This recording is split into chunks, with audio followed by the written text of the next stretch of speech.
Sorry.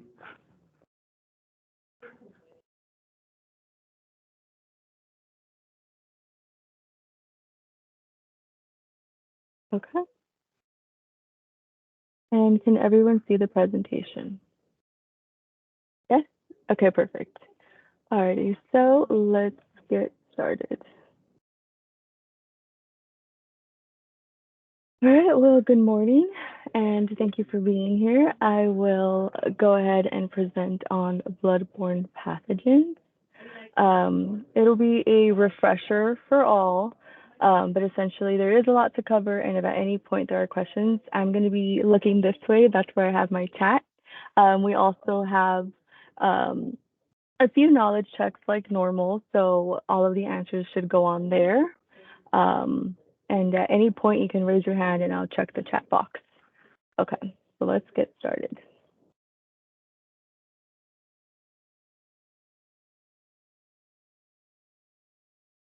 Okay, so this is the training overview for today. We're going to define and review bloodborne pathogens. We're going to look at infectious diseases and how they're transmitted. We're going to see at RMA who is at risk for exposure, and then exposure controls and responses. So essentially, what do we do in the event that we are exposed? And then at the end, I like to end with just a general safety update and give everyone a brief overview of what safety is doing and moving forward, any projects, etc. I did want to state that I will be using quite a few of percentages, quite a few numbers, and all of those numbers have been gathered by using resources from the World Health Organization, OSHA, Cal-OSHA, the CDC, National Institute of Health, and the American Liver Foundation. So if at any point someone wants to know more about those percentages or those statistics, please let me know and I can forward over that information to you. Okay, so here we're going to start with a quick overview. What are bloodborne pathogens? And essentially, bloodborne pathogens are disease-causing microorganisms that can either be found in blood, body fluids, and tissue. And that tissue can either be human tissue or animal tissue.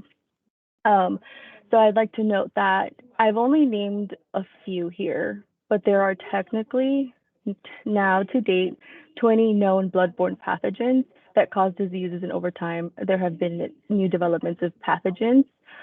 So this is not an all-encompassing list. This is just what we know now and what information has been discovered by different organizations or foundations. So I'll give a quick overview just in case no one is familiar with these diseases. Malaria is a mosquito-borne disease caused by a parasite. So if you ever, for instance, are bitten by a mosquito that has or is a carrier for this disease, you may experience some fevers, chills, flu-like symptoms. If left untreated, you can develop severe complications and die. Syphilis is a sexually transmitted infection, and this can cause serious health problems without treatment. There is treatment for this, though.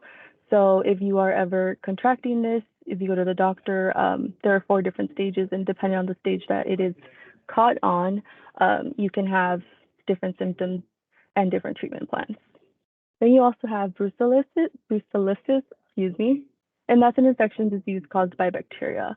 This is more commonly contracted when you are dealing with animals or any animal byproduct.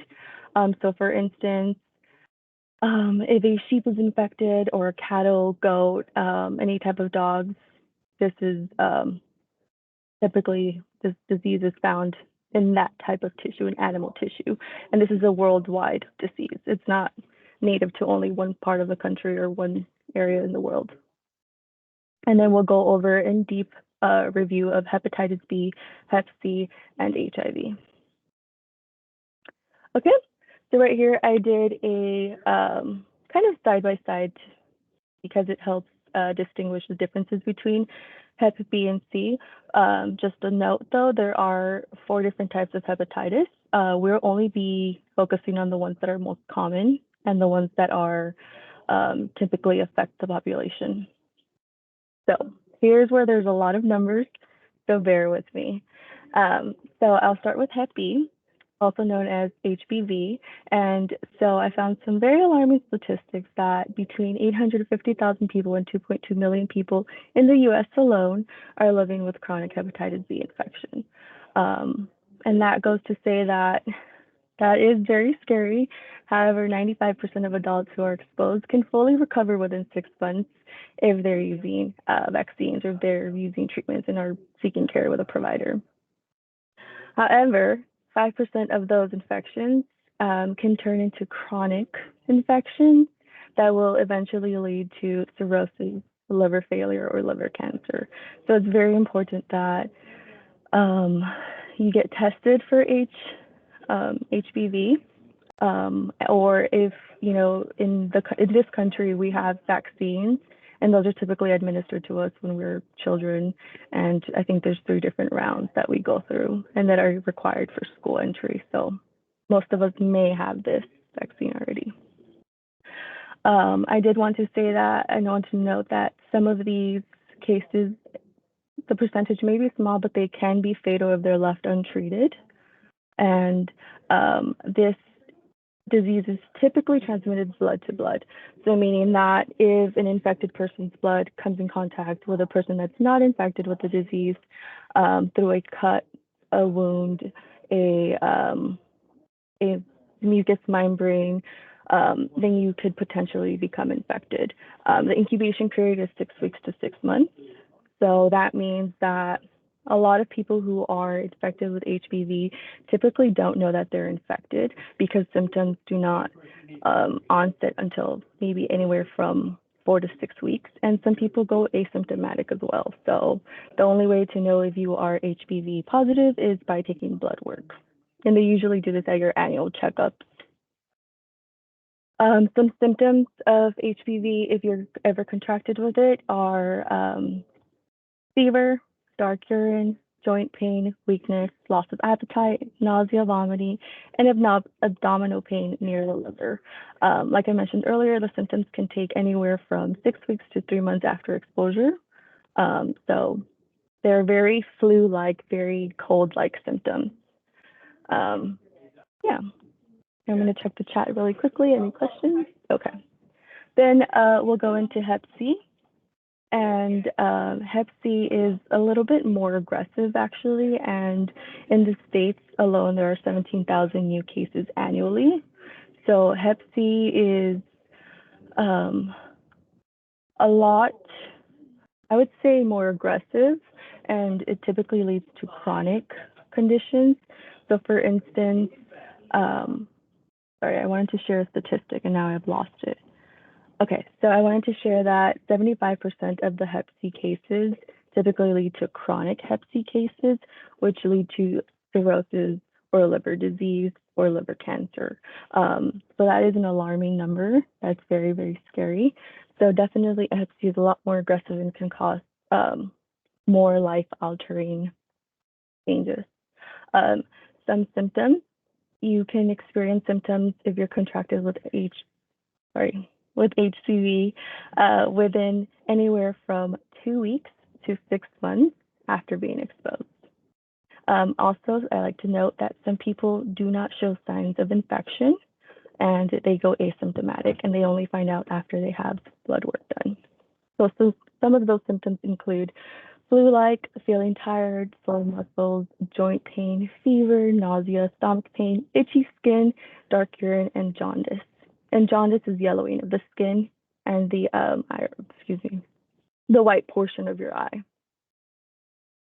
So, like I mentioned earlier, once infected, 40% of people develop liver disease.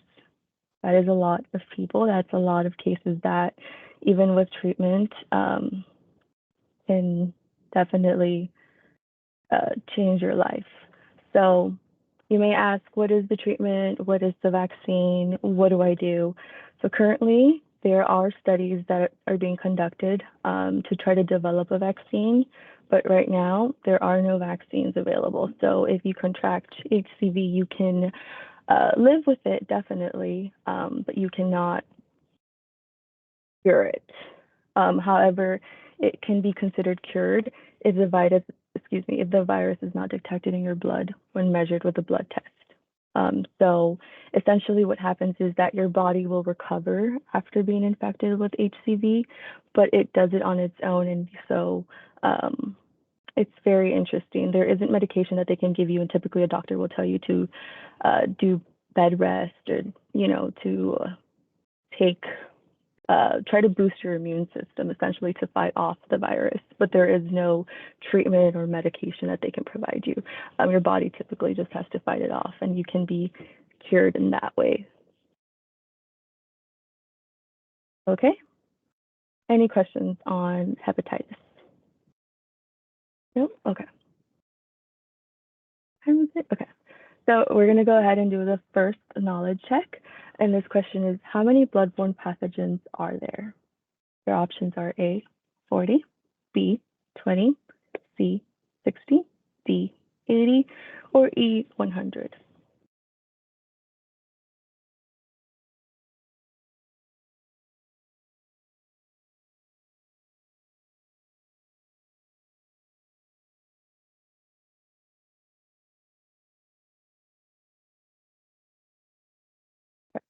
It is B.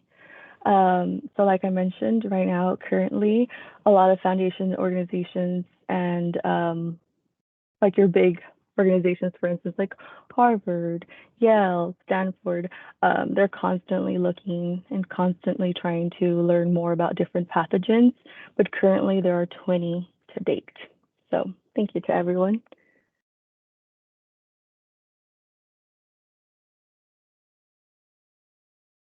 Okay, so then we're going to go into the next most common bloodborne pathogen, and that is the human immunodeficiency virus, also known as HIV. So HIV is known to attack the body's immune system. So essentially what it does, it makes you feel very, very ill. Some of the symptoms include a headache, a fever, muscle aches, night sweats, diarrhea, sores in the mouth or thrush, um, swelling of your lymph glands, and then eventually HIV, if left untreated, can lead to, can cause HCV. So I always like to start with facts or things that are interesting. And I would always like to say that HIV is not contracted through sharing toilets, utensils, or bedding, or even saliva. That is a very large misconception that surrounds HIV. A lot of people believe that, oh no, if I, share a fork with somebody, I'm going to get HIV, or if I use the same toilet as somebody, or I take a shower in the same bathtub. And so people will often treat people differently if they know that they are carriers of HIV. And so I'm just here to debunk the myth that you cannot contract HIV through those methods. However, it's always good to be careful, but to never discriminate against others for their diagnoses. So how do you contract HIV? Typically, it's contracted again, blood to blood or other bodily fluids. So either blood, semen, vaginal or rectal fluids, and occasionally breast milk. If you are if you ever get a positive diagnosis for HIV, there is no vaccine. However, there's something called PEP, it's also known as post-exposure prophylaxis, and it's essentially a dosage of pills that is given to you by a provider after exposure to reduce the chances of HIV transmission. So essentially what it does, it puts you in remission so that you cannot transmit it to other people. And it helps you live a normal life. And it also helps you prevent to progressing to AIDS. So most commonly, HIV is contracted through sharing syringes, or also sometimes, very rarely, it can also be through birth, vaginal birth, or breastfeeding, like I mentioned earlier. And then, of course, unprotected sexual practices. Okay, so something that I would like to really emphasize here and during this training is the chain of infection. This chain of infection is kind of a breakdown of how the life cycle of pathogens are. So for instance, I'll go really quickly, but We're going to start off right here where it says infectious agent. That is typically the person, animal, or the germ that, excuse me, I'm going way too fast. It's the germ itself that causes the disease, or the virus itself that causes the disease. The reservoir is the animal or person or carrier that has this pathogen. And then the portal of exit is the way that um, that the infection leaves the agent or the reservoir and is potentially able to contaminate other people. The mode of transmission is the way that the infectious agent can be passed on through direct or indirect contact, ingestion, or inhalation. And we'll talk a little bit more about the mode of transmission in detail. The portal of entry is the way that people are infected. So, for instance, broken skin, respiratory tracts, mucous membranes, catheters, tubes, etc. And then the susceptible host can be any person or animal that is vulnerable to receiving or is susceptible to receiving this infection. And that's a very short explanation of the chain of infection, but the key thing that I wanted to mention here is that the way to stop germs from spreading is by interrupting the chain at any link. So what that looks like, for instance, is let's say I sneezed into my hand and I had COVID. The way that I would stop or break the chain from ever being able to transmit that to someone else is going to wash my hands for 30 seconds with soapy water and then drying my hands. That's one way. And so once you break the chain at any point during the cycle, you essentially eliminate the transmission of any disease germs. Okay. So like I mentioned, we're going to go over modes of transmission. We'll go pretty quickly, but I wanted to mention something called, it's an acronym, it's OPIM, and that's other potentially infectious materials. So according to OSHA, this can be, like I've mentioned earlier, human bodily fluids, or anything that's contaminated with them. So for instance, a tissue with blood on it, or a tissue with bodily secretions. So here I'll just kind of go into what each of these fluids are because some of us might not be familiar. So for instance, the the pleural fluid, that is the fluid contained in the abdomen. The pericardial fluid is fluid surrounding the heart. The cerebrospinal fluid is fluid that surrounds the spine cord and the brain. Amniotic fluid is the fluid in the uterus around the fetus. Obviously, breast milk. And there's also saliva. And typically when we're talking about modes of transmission here, it's saliva, but this is more in dental procedures where they're going deep in the gums or deep in the, like let's say hypothetically, they're cutting or extracting a tooth or suturing in the mouth. So it's mostly dental procedures in the gums. Any bodily fluid that's visibly contaminated with blood, so for instance, vomit or urine. And then unfixed tissue or organ. So some examples of these are burns, rashes, or acne. And then, of course, tissues from other animals. So hypothetically, roadkill. So that's why they always say don't touch roadkill. Or if you're ever in a lab dissecting a pig or a frog, you're always wearing gloves and you're using materials to help you touch the animal rather than your actual hands. So yes, that's just kind of a breakdown of what each of these modes of transmission are. And here we're going to go into another knowledge check, and this one is going to be a true or false question. So blood is the only bodily fluid that can contain pathogens. Is that A, true, or B, false?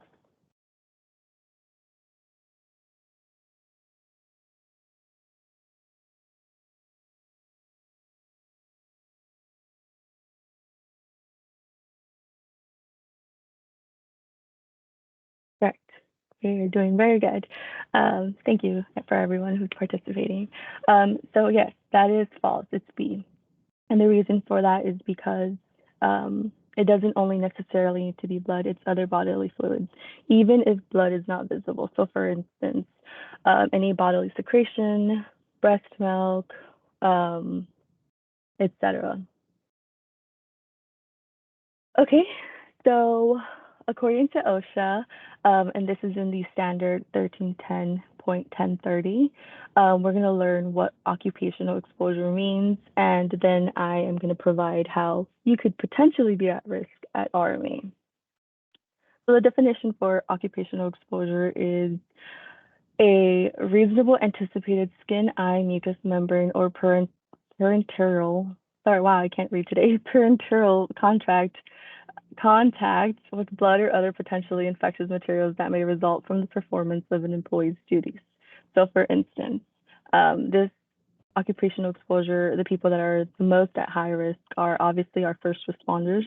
So that's our healthcare providers, so nurses, surgeons, dentists, any housekeeping personnel at hospitals, and sometimes even tattoo artists. At RMA, the potential exposure for our employees may be if hypothetically somebody was maybe had any type of blood spill, or if they were handling biomedical waste. So, for instance, fecal matters, vomit, um, those are the most common ones. If we're ever providing first aid care, if we're ever assisting with blood sugar monitoring, for instance, if someone has to prick their finger, or if someone has to give a hypothetical like the um, the epi shots or something like that. Typically, that is all done by the person who needs the medication or the monitoring. But if you ever find yourself in a situation where you have to assist, or even assisting with administering of medication, so very, very limited exposure here at RMA. And we will talk about some engineering controls that will help eliminate the hazard here in the workplace. So let's say I am ever in a situation where I'm exposed, what do I do? First, I would start by washing wherever I was affected by or wherever I was exposed, that exposure area. So for instance, if it's a needle stick or if it's a cut, I would wash my cut or needle stick with water and soap and just let the water flow for at least a minute or two. Then we're going to go into flush. So if it's something fell into my eyes, my mouth, or a skin and or on my skin and I have broken skin, I just want to ensure that I'm flushing for at least 2 minutes.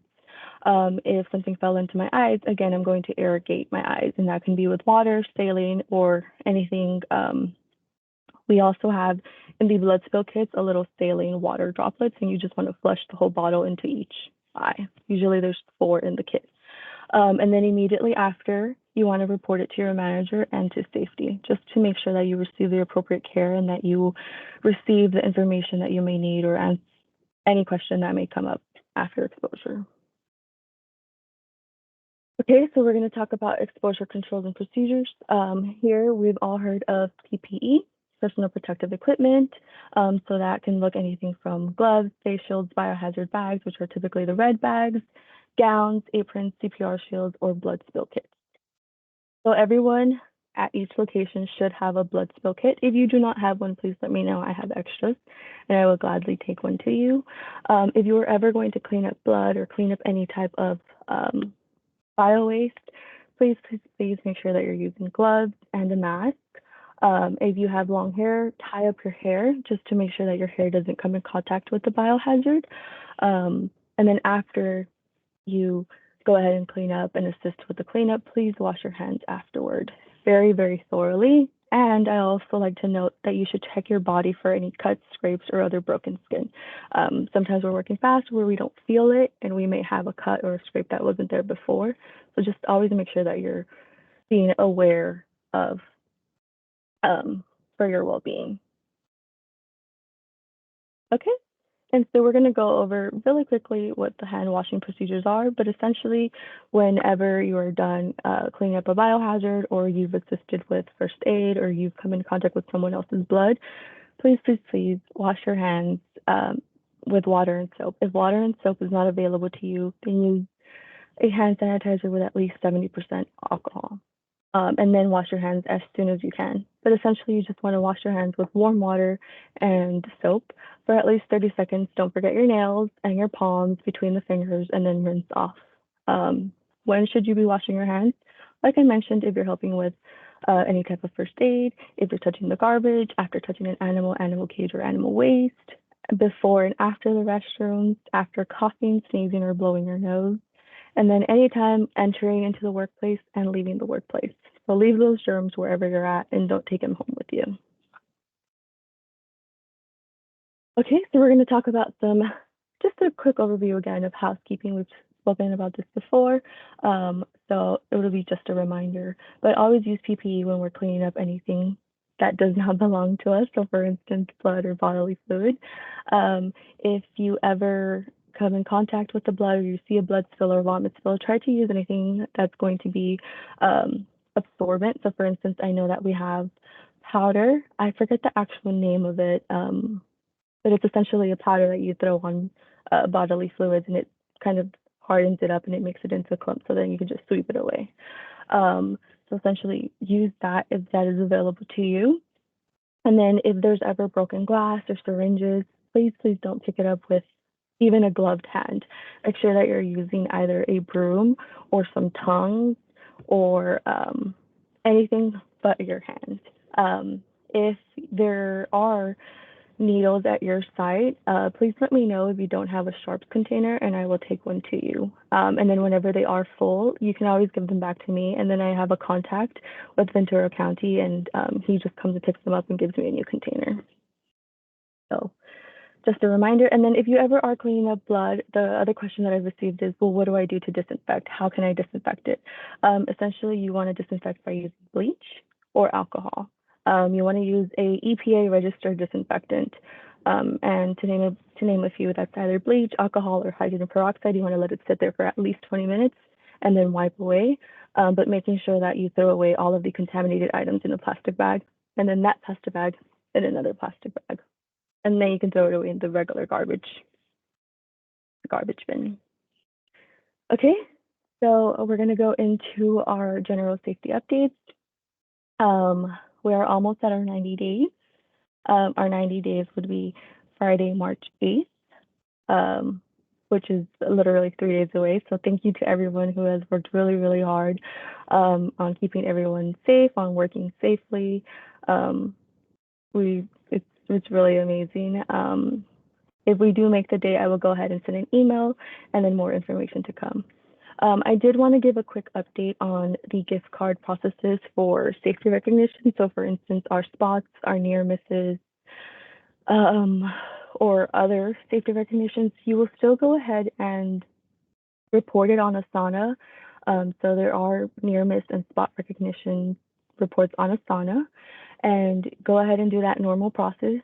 And then once it's approved on Asana by management and by safety, then the gift card, I will connect you with accounting, and then we'll go ahead and get that gift card to the employee as soon as possible. But the reason why we're doing this is just to keep everything, we want to make sure that everyone is aware of where who has the gift cards, what's the easiest way to get the gift cards, and we just want to make sure that we're following proper practices to ensure that we're taking care of our rewards or our recognitions. Another quick update is the t-shirt design contest. Some people have sent in quite amazing designs. Thank you to everyone who has participated. It is still open. Deadline is March 8th at 1 p.m. If you want to see some examples, let me know and I will email them to you. But yes, thank you to everyone who has submitted them. They're really, really cool, and I'm excited. I'm excited to see all of them. And then again, as a reminder, Asana, please report any type of incidents, accidents. If you don't know how to report, if you need a refresher, please let me know. I will go and spend some time with you, or I will send you a tailgate version. And again, thank you to everyone who's doing their monthly inspections. We will have an update process coming soon, and I'll share more on that as soon as I can. Are there any questions, comments, concerns? I'm going to turn this way to look at your chat. We're all okay? Okay, well, thank you to everyone who was able to be on this call. It is 10:30, so I will go ahead and share the link, share the PDF version of the slides, and I'll also go ahead and For my Spanish-speaking employees, I'll go ahead and provide a translated version of the slides just to make it easier. But thank you to everyone who's here. Have a great rest of your Tuesday. Bye.